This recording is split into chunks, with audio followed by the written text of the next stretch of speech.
একবার ভাবুন তো, পৃথিবীতে কেউ নেই, শুধুমাত্র একটি ছেলে এবং একটি মেয়ে ছাড়া। তখন তাদের মধ্যে কি হতে পারে? পৃথিবীর বায়ুমণ্ডল পরিবর্তন হওয়ার কারণে এক বিপর্যয় সৃষ্টি হয় এবং এই দুর্যোগে সব মানুষ মারা যায়। বেঁচে থাকে শুধুমাত্র একটি মেয়ে এবং একটি কিশোর ছেলে। এরপরে তাদের মধ্যে সম্পর্ক তৈরি হয়ে যায় আর তারা একটা অজানা দ্বীপে এসে বসবাস করতে শুরু করে। কিন্তু মাঝখানে একটা লোক বেঁচে ছিল যে তাদের কাছে আসে এবং এখান থেকেই শুরু হয় এই মুভির আসল রহস্য। এই লোকটি তাহলে কে? তো বন্ধুরা, বেশি কথা না বলে চলুন সরাসরি গল্পটা শুরু করা যাক। শুরুতেই ডিরেক্ট নামের একটি ছেলেকে দেখানো হয়। সে একটা মেকানিকের সঙ্গে কাজ করছে। তারা সেখানে রেডিওতে শুনতে পায় পুরো পৃথিবীর তাপমাত্রা দিন দিন বেড়েই চলেছে। এতে পৃথিবীতে খারাপ ইম্প্যাক্ট পড়তে পারে। এরপর আমাদেরকে অ্যালবা নামের একটি মেয়েকে দেখানো হয়। সে তার বাবার সঙ্গে দেখা করতে যাচ্ছে। অ্যালবা তার ফোন বের করে ভিডিও রেকর্ড করতে শুরু করে।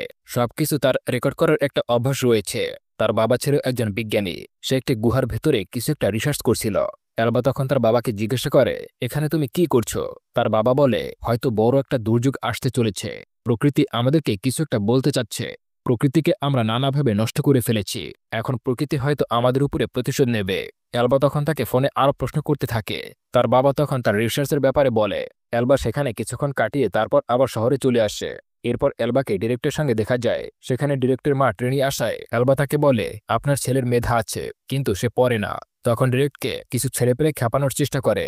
ট্রেনি এসে তাদেরকে সেখান থেকে তাড়িয়ে দেয়। অ্যালবা বাড়ি এসে দেখতে পায় তার বাবা একটা কাজের জন্য বার্সেলোনা যাবে, তাই তার কাগজপত্র সব একটা ফাইল করছে। অ্যালবা তাকে যেতে না করে, কিন্তু তার যেহেতু অনেক জরুরি কাজ, তাই তাকে যেতে হবে। অ্যালবা তখন শহরের দিকে আসতে থাকে। পথিমধ্যে সে দেখতে পায় সেই ছেলেগুলো ডিরেক্টকে ধরে পানিতে ফেলে দিচ্ছে। অ্যালবা তার গাড়ি থামিয়ে যখনই তাদের কাছে আটকাতে যায়, তার আগে ছেলেগুলো ডিরেক্টকে পানিতে ফেলে দেয়। অ্যালবা তাকে বাঁচানোর জন্য পানিতে ঝাঁপ দেয়। ডিরেক্ট পানির অনেক নিচে চলে গিয়েছিল, কিন্তু তখন আকাশে অনেক বিদ্যুৎ চমকায় আর সেটার ইফেক্ট পানিতেও দেখা যাচ্ছিল। কিন্তু তাদের উপরে কোনো ক্ষতি হচ্ছিল না, কারণ তারা তো পানির অনেক নিচে ছিল। অ্যালবা তখন তাকে উপরে নিয়ে আসে। দেখতে পায় সবকিছু শেষ হয়ে গেছে। সেখানে তখনও বিদ্যুৎ চমকাচ্ছিল। তারা শহরের দিকে যায়। সেখানে গিয়ে বুঝতে পারে সবকিছু ধ্বংস হয়ে গেছে আর সবাই মারা গেছে। ডিরেক্ট তার মাকে দেখার জন্য তাদের বাড়িতে যায়, কিন্তু সেখানে গিয়ে দেখতে পায় তার মা অলরেডি মারা গেছে। ডিরেক্ট তার মায়ের কাছে যেতে চায়, কিন্তু অ্যালবা তাকে থামায়। অ্যালবা তখন বুঝতে পারে কিছুক্ষণের মধ্যেই হয়তো বাড়িতে ব্লাস্ট হতে পারে, এবং একটু পরে দেখা যায় ঘরটা ব্লাস্ট হয়ে যায়। তাই কিছুক্ষণ পর অ্যালবা সেই গুহায় চলে যায়, যেখানে তার বাবা রিসার্চ করছিল। সবকিছু খুঁজে খুঁজে দেখতেছিল যে তারা কিছু ব্যবহার করতে পারে কিনা, কিন্তু তখন কিছুই খুঁজে পাওয়া যায় না। সেখানে একটা কম্বল ছিল, সেটা অ্যালবা ডিরেক্টকে দিয়ে দেয়। সকাল হলে অ্যালবা তাদের বাড়িতে আসে আর দেখতে পায় তাদের ঘরটা নষ্ট হয়ে গিয়েছে। তখন তাদের ফার্ম হাউসে চলে যায়। সে তার বাবার সঙ্গে যোগাযোগ করার চেষ্টা করে, কিন্তু ব্যর্থ হয়, কারণ সকল নেটওয়ার্কিং সিস্টেমও ধ্বংস হয়ে গিয়েছে। তারা দুজনে পুরো শহর ঘুরতে শুরু করে, কিন্তু কোথাও কেউ বেঁচে নেই। তখন অ্যালবা বলে, আমরা এখন বার্সেলোনা যাব। সামনেই তারা একটা স্কুটার দেখতে পায়। সেটা ধাক্কা দিয়ে স্টার্ট উঠানোর চেষ্টা করে। তখন স্কুটারটি একটা পাথরের সঙ্গে ধাক্কা লাগে এবং অ্যালবা নিচে পড়ে যায়। তখন অ্যালবা একটা পাথরের সঙ্গে ধাক্কা খেয়ে গুরুতর আহত হয়। তারপর নিরুপায় হয়ে তারা বাড়িতে চলে আসে। অ্যালবা তার বাবা সেই ডায়েরিটা পড়তে থাকে এবং বুঝতে পারে তার বাবা ঠিকই কথা বলেছিল, প্রকৃতি নিষ্ঠুর হয়ে গিয়েছে। এই সবকিছু অ্যালবা তার ফোনে রেকর্ড করতে শুরু করে। তারপরে সে ঘুমিয়ে পড়ে। রাতে ডিরেক্ট তাকে দেখতে আসে। দেখতে পায় ক্ষতস্থানে ইনফেকশন হয়ে গিয়েছে। অ্যালবা তাকে বলে, আমার অ্যান্টিবায়োটিক প্রয়োজন। ডিরেক্ট বলে, আমি এখনই নিয়ে আসতেছি। অ্যালবা তখন বলে, তোমার যাওয়ার দরকার নেই, বাইরে অনেক বিপদ, আমরা সকালে গিয়ে নিয়ে আসব। এগুলো বলে সে ঘুমিয়ে পড়ে। কিন্তু দেখা যায় ডিরেক্ট একাই বেরিয়ে পড়েছে। বাইরে এসে সে ভয় পেতে শুরু করে। সে কখনোই রাতে একা বের হয়নি, কিন্তু অ্যালবার প্রাণ বাঁচাতে হলে তাকে যেতেই হবে। তাই সে রওনা হয় আর সকাল হতেই অ্যান্টিবায়োটিক পুশ করে দেয় আর ক্ষতস্থানে মলম লাগিয়ে দেয়। অ্যালবার ঘুম ভাঙতেই দেখতে পায় তার ক্ষতস্থানটি ঠিক হয়ে গেছে। তখন সে ডিরেক্টকে ডেকে বলে, দেখো তো ক্ষতটা কেমন হয়েছে। ডিরেক্ট বলে, ক্ষত শুকিয়ে গেছে, কিন্তু একটা ট্যাটুর মতো দাগ রয়েছে। অ্যালবা তখন হেসে বলে, সমস্যা নেই, আমার ট্যাটু অনেক পছন্দ। রাত হতেই অ্যালবা আবারও ভিডিও শুট করতে শুরু করে যে তার সঙ্গে কি হয়েছে। যেভাবেই হোক বার্সেলোনা তাদেরকে যেতেই হবে তার বাবাকে খুঁজে বের করার জন্য। পরের দিন সকালে ডিরেক্ট উঠে দেখতে পায় অ্যালবা তার বিছানায় নেই, কিন্তু রক্ত দেখা যাচ্ছে। ডিরেক্ট ভয় পেয়ে যায় আর তাকে খুঁজতে বেরিয়ে পড়ে। কিছুক্ষণ পর ডিরেক্ট অ্যালবাকে খুঁজে পায় এবং জিজ্ঞাসা করে, তুমি কি ঠিক আছো? সে অ্যালবার পায়ে রক্ত দেখতে পায়। সে বুঝতেই পারে না তার কি হয়েছে। ডিরেক্ট তখন বলে, তুমি ঠিক নেই, তোমার পায়ে রক্ত লেগে আছে। অ্যালবা তখন বলে, আমার পিরিয়ড হয়েছে।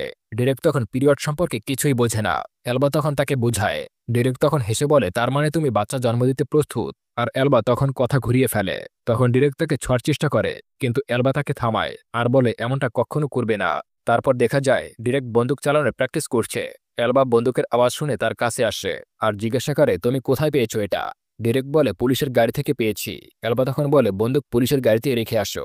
কিন্তু ডিরেক্ট বলে, না, বন্দুক চালানো শিখতে হবে আমাকে। তোমাকে এখন রক্ষা করার দায়িত্ব আমার। দেখতে দেখতে 3 মাস কেটে যায়। এলবা বুঝতে পারে তাদের সাহায্য করার জন্য এখন আর কেউ বেঁচে নেই। এখন নিজেদের দেখাশোনা নিজেদেরই করতে হবে। এলবা তখন তার বাবার সার্ভাইভাল গাইডটি পড়তে থাকে। কিভাবে গাছ লাগানো হয়, কিভাবে খাদ্য উৎপাদন করতে হয়। আসলে সার্ভাইভ করার জন্য সকল গাইড এই বইটিতে ছিল। তারা মোটামুটি ভালোই সার্ভাইভ করতে থাকে সেখানে। আর এলবা তার এই সবকিছু ফোনে রেকর্ড করতে থাকে। দেখতে দেখতে বেশ কিছু বছর কেটে যায়। আমরা দেখি ডিরেক্ট অনেক বড় হয়ে গিয়েছে।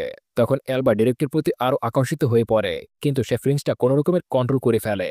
এলবা সবসময় ডিরেক্টের প্রতি যে আকর্ষণ রয়েছে সেটা লুকিয়ে চলে। আর ডিরেক্টও এলবার প্রতি কেমন একটা আকর্ষণ অনুভব করে, কিন্তু এই আকর্ষণের মানে কি সেটা সে বুঝতে পারে না। একদিন এলবা গাছে পানি দিতেছিল আর ডিরেক্ট তার দূরবীন দিয়ে দূরে দেখতেছিল। গাছে পানি দেওয়ার পর এলবা সেখানে গোসল করতেছিল। ডিরেক্ট সেটা দেখে ফেলে। এটা দেখে সে এলবার প্রতি আরো বেশি আকর্ষিত হয়ে যায়, কিন্তু বেচারা বুঝতেই পারে না এই ফিলিংসের মানেটা কি। এলবা যখনই কোনো কাজ করতে থাকে তখনই ডিরেক্ট তাকে সাহায্য করার জন্য চলে আসে। আর যখন তাদের একে অপরের সঙ্গে টাচ লাগে তখন ডিরেক্ট সেটা এনজয় করে। তাই একদিন ডিরেক্ট এলবাকে কিস করে দৌড় মারে। এলবা অবশ্য এই বিষয়টা ভালোভাবেই নিয়েছিল। রাতে আবারও ঝড় শুরু হয়ে যায়। তাদের পুরো বাগানটা নষ্ট হয়ে যাওয়ার উপক্রম। এলবা তখন বাইরে চলে আসে সেগুলো ঠিক করার জন্য। তার পিছন পিছন ডিরেক্টও চলে আসে। তারা সবকিছু ঠিক করার চেষ্টা করছিল, কিন্তু ঝড়ের সঙ্গে তারা পেরেই উঠছিল না। তাদের সবকিছু এখন নষ্ট হয়ে গিয়েছে। এলবা বলে, আমরা সকাল হলেই বেরিয়ে পড়ব বার্সেলোনার উদ্দেশ্যে। এখন আর এখানে থাকা যাবে না। সকাল হলেই ডিরেক্ট ট্রাক্টর নিয়ে চলে আসে, যেটা আমরা মুভির শুরুতেই দেখেছিলাম। আর সে সেটা ঠিক করে ফেলেছে। এলবা এটা দেখে খুবই খুশি হয়ে যায়। এরপর সে ডিরেক্টকে জড়িয়ে ধরে। তখন তারা দুজনে বার্সেলোনার উদ্দেশ্যে বেরিয়ে পড়ে। কিছুদিন পরে তারা বার্সেলোনা পৌঁছে যায় আর গাড়ির হর্ন বাজাতে শুরু করে। আর এলবা তখন তার বাবাকে ফোন করতে থাকে, কিন্তু তার বাবার ফোন এখনও বন্ধ। বার্সেলোনার অবস্থাও খারাপ হয়ে গিয়েছিল। তাই এলবা এটা মেনে নিয়েছে যে তার বাবাও হয়তো এখন আর বেঁচে নেই। তাই তাকে খোঁজা বন্ধ করে দেয়। কিন্তু ডিরেক্ট হাল ছাড়ে না, বলে আমাদের খোঁজ চালিয়ে যেতে হবে। আর তারা পুরো শহর ঘুরতে থাকে। ঘুরতে ঘুরতে তারা বার্সেলোনা স্টেডিয়ামে চলে আসে। দেখা যায় স্টেডিয়ামটি পুরোই নষ্ট হয়ে গিয়েছে। ডিরেক্ট তখন ফুটবল বের করে খেলতে শুরু করে আর এলবা বসে বসে দেখতেছিল। ডিরেক্ট বল যখন গোলবারের দিকে শুট করবে তখনই এলবা তাকে থামায়, বলে থামো, এটা আমি শুট মোবাইলে করব। ডিরেক্ট গোল করে টি শার্ট উপরে তুলে সেলিব্রেট করতে থাকে। তখন এলবা তার শরীর দেখে আকৃষ্ট হয়ে যায়। তখন এলবার ফোনটি হাত থেকে পড়ে যায়। এরপরে তারা দুজনে কাছাকাছি আসতে চাচ্ছিল, তখনই এলবা ফোনটি তুলে নেয়। তখন ডিরেক্ট খুবই অকওয়ার্ড ফিল করছিল। এলবা তখন তাকে বলে, আমি জানি এই ফিলিংসটার মানে কি। এটা প্রাকৃতিকভাবেই হয়ে থাকে এবং যত দ্রুত সম্ভব আমাদেরকে অ্যাকসেপ্ট করে নেওয়া উচিত। তারপর তাদের জীবন পাল্টে যায়। তারা সবসময় হাসি খুশি থাকে। সমুদ্রের কিনারায় ছোট্ট একটা ঘর করে আর আস্তে আস্তে প্রয়োজনীয় সবকিছু জোগাড় করতে থাকে। একদিন এলবা বলে সে প্রেগনেন্ট। তারা দুজনেই এই ব্যাপারটায় খুবই খুশি হয়ে যায়। পরবর্তী সিনে দেখা যায় এলবা একটা ধ্বংসপ্রাপ্ত লাইব্রেরিতে যায় এবং অনেক বই পড়তে শুরু করে, যাতে সে জানতে পারে কিভাবে ডেলিভারি করা যায় আর বাচ্চার খেয়াল কিভাবে রাখা যায়। একদিন এলবা তার বাবার একটা নোট পড়তেছিল। তখন সে তার পেটে ব্যথা অনুভব করে। এর জন্য সে ডিরেক্টের কাছে যায়। ডিরেক্ট বুঝতে পারে এখন কি করতে হবে। তারা দুজনে প্রস্তুত ডেলিভারি করার জন্য। তাদের একটা ছেলে সন্তান হয়েছে। তার নাম রাখা হয় কাই। বাচ্চা হওয়ার পর তাদের জীবনে আরো বেশি খুশি নেমে আসে। একদিন এলবা খেয়াল করে সমুদ্রে একটা বোট ভেসে যাচ্ছে। সে ডিরেক্টকে ডাক দেয়। ডিরেক্ট বলে, আমরা দুজনে এখানে ঠিক আছি, আমাদের আর কারোর দরকার নেই। কিন্তু এলবা মানে না। সে ভাবে জাহাজে হয়তো তার বাবা আছে। তখন তারা সমুদ্রের কিনারায় কাউকে পড়ে থাকতে দেখে। এলবা দেখে এটা তার বাবা না, তাও তাকে তাদের বাড়িতে নিয়ে আসে। কিছুক্ষণ পর তার জ্ঞান ফিরে আসে। এই লোকটার নাম হলো সার্গি। লোকটি বলে, তোমাদের পেয়ে আমি খুবই খুশি হয়েছি। মনে করেছিলাম শুধুমাত্র আমি একাই বেঁচে আছি। আমি মাঝে মধ্যে বোট নিয়ে লোকদেরকে খুঁজতে বের হই। সে বলে, আমি এখন আমার বোট ঠিক করে এখান থেকে চলে যাব। তখন এলবা বলে, তুমি চাইলে আমাদের সঙ্গে থাকতে পারো। কিন্তু ডিরেক্টর এই লোকটাকে সুবিধার মনে হয় না। সার্গি তখন এই বিষয়টা বুঝে ফেলে। সে বলে, আমি আমার বোটে ঠিক আছি। যাওয়ার সময় সার্গি বলে, আমি বহুদিন ধরে কাউকে জড়িয়ে ধরি না।